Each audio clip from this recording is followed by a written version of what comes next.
Jadi kepada PIBG, sementara saya ingat ni, saya cadangkan supaya jangan hanya bergantung kepada sumber tradisi untuk mencari dana. Maksud saya jangan hanya bergantung kepada yuran daripada ibu bapa yang kita kutip pada setiap tahun untuk mencari dana PIBG. Buat aktiviti-aktiviti yang lain. Saya teringat ketika saya menjadi pengurusi PIBG dahulu di sini.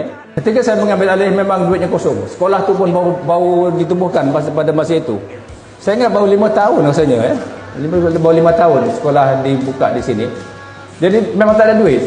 Jadi kami ni pening kepala macam mana nak cari duit. Saya syorkan supaya diadakan hari kantin. Kantin day. Jadi masa nak buat tu, pandangan berbelah bagi. Siapa nak datang, siapa nak beli, apa semua tu. Saya kata, no, we proceed. Ya? By hook, by crook, we proceed. See what happen. Kita buat. Jadi saya kata, kita proceed. Dan Alhamdulillah, dalam keadaan yang tidak berapa sempurna majlis itu, setengah jam selepas program dilancarkan, habis semua jualan. Dan kita dapat mengumpulkan lebih kurang dalam RM30,000. Ya? Nilai pada tahun 95 ya? 95. Ya. Dan kemudian kita lancarkan lagi pada tahun depan. Sebab semangat dah datang ni. Alhamdulillah, pada tahun berikutnya kita dapat 70,000.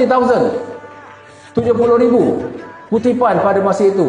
Dengan kerjasama daripada ibu bapa yang menjual itu, menjual ini, yang memberikan modal dan sebagainya. Dan Alhamdulillah ya.